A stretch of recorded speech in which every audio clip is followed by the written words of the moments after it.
I was a licensed minister. I praised on Sunday morning. I watched God heal other people right in front of me. But in my own life, anxiety, depression, pain, isolation, I was breaking and pretending I wasn't. Here's the hard truth I had to learn, and it's why I'm making this video today. Pain doesn't turn into purpose on its own. It just accumulates. It sits inside of you and it waits. So today I want to give you a tool you can use this week. It's called the healing equation. Three building blocks that turn hidden wounds into strength. I'm a man of faith, so I'll say it plainly. I believe God has a plan for your pain. What I'm about to teach isn't mine. It comes from Dr. Jenny and Evan Owens in their book, What's Hidden. Healing What's Hidden. And they could say it better than me. They said trauma wasn't our fault, but healing from it is our responsibility. And that's true. And I want to just say this right here. If you would like to purchase that book, there's a link in the description below. If you purchase through it, I may earn a small commission. It doesn't cost you a cent more, and it helps keep this ministry going. Please hold on to the quote. We're coming back to it. Before I give you the healing equation, let me be honest, because some of you are about to check out. You're going to click off. You think you haven't been traumatized. You learned to survive, so you call yourself fine. I'm okay. I'm talking to my military brothers and sisters, my first responders, and people who have suffered great pain, past and present. You show up, you function, you hold it together. So you tell yourself the trauma label doesn't apply to me. Listen, you may not be seeing what everyone else sees.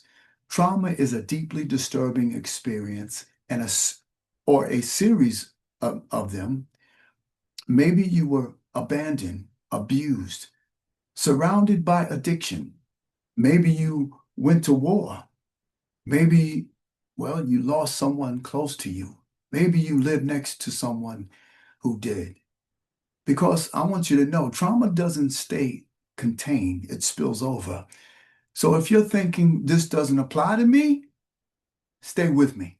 Anyway, the healing equation works whether you call it trauma or not. Here it is, plain and simple.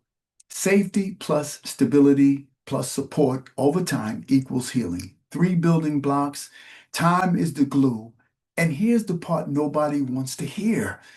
This is not instant. Growth isn't the default.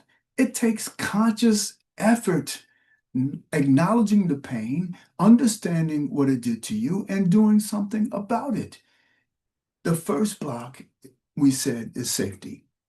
I want to tell you how I found mine. I was a scared little boy in a dysfunctional home. What I've learned as a baby is what most children learn. You call out, you scream, you holler, and someone comes. I trusted that. Then the abuse came, and the trust that I had dissolved. Years later, I heard a military saying, there are no atheists in foxholes. When all hell breaks loose, everybody says the same thing. God, please help me, right? Because we turn to God for safety, and I believe He answers. Looking back, God was there in the abuse, in the addiction, in the alcoholism. He's the most reliable friend I've ever found. Patient, present. Listen, God is safe. But there's a second side to safety, the part most men skip. Safety is also community. I've been abused by the people who love me. I've seen war, and anyone who's been through hell will tell you the same thing. You make it through if you have the right people around you while you're in it. Notice I didn't say pastors, I didn't say counselors or therapists or doctors. Say people don't have to be paid professionals. They can be ordinary people who love you, see you, and won't leave when it gets hard, it gets tough. So let me ask you, who in your life is safe? If you can't name someone right now, and don't panic. That's what we're building. So once safety's in place, the next block is stability. Ever met someone where the sky is always falling, they're rushing here and there, chaos all the time?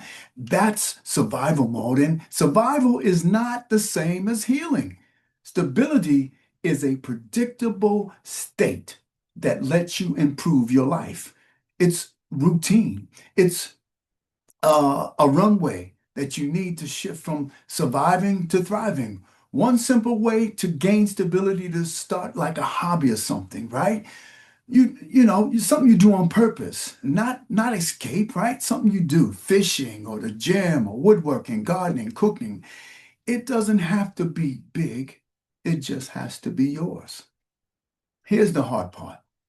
When trauma hits, it dumps chaos on your lap. And just when you start picking up the pieces, a bad memory resurfaces and your mind goes right back to the mess. So, how do we build stability? It starts with something uncomfortable. You must take responsibility for your life. I know how that sounds. You were victimized. That's real. I was victimized, but I'm not going to keep being a victim of it. A victim mentality keeps the door to the trauma prison locked shut. So avoid people, places, and things that drag you back into the chaos.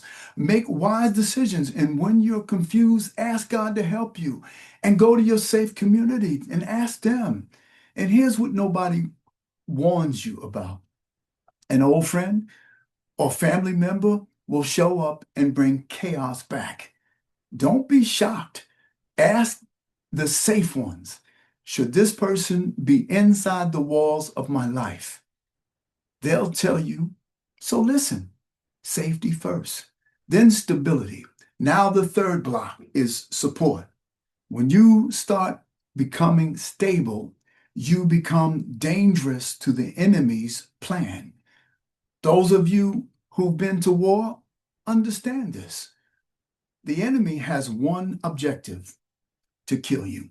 Scripture says it plainly in 1 Peter 5 and 8. It says, be alert and of sober mind. Your enemy, the devil, prowls around like a roaring lion looking for someone to devour.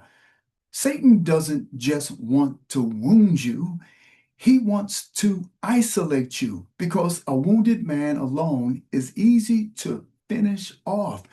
But a wounded man surrounded by brothers is hard to bring down. That's why support matters. Support is the brother you call at 2 in the morning, the brother who doesn't flinch when you finally tell the truth about what you're going through, the friend who prays for you when you don't have any words. King David in the Bible, again, understood this. Psalm 23, it says, yea, though I walk through the valley of the shadow of death. Notice David didn't say camp in the valley. He said walk through it. Walk through it. The valley is a passage, not a campsite. And you don't walk it alone. So let me ask you sharper now. Who are your mighty men? Not who do you know, who do you actually let in when you're hurting? If your answer is nobody, that's not strength, my brothers. That's a target. And the enemy is counting on you to stay that way. Now, the last part of the equation, the one that tests every man's patience, is time. Healing doesn't happen in a weekend conference. It doesn't happen in one altar call. It happens slowly as you keep moving and showing up to God, to your routine, to the people who love you. And here's that quote again. Trauma wasn't our fault, but healing from it is our responsibility. That responsibility has a pace day by day. Sometimes it feels like you're not moving at all. Then you look back across 6 months, a year, and you realize you're not the man you were. You don't sprint through the valley, you walk through it step, one day with the good shepherd and a brother on either side of you. That's the whole equation: safety, stability, and support over time. That's healing. If this hit close to home and you want someone to walk with you through this, right, and through anything, I'm available for coaching. I offer a free discovery call. Just email me at coach@rescuetheone.net. And if you pick up Healing, the book, right, where Healing Was Hidden, remember, it's in the description. A small part of that purchase helps support this work. I put 6 coaching questions in the video notes below to sit with this week.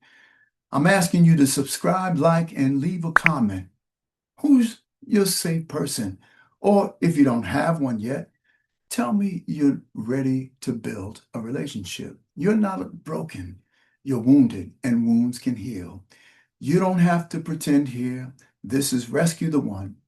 And here, you will never walk alone video. See you in the next video, and I thank you for listening.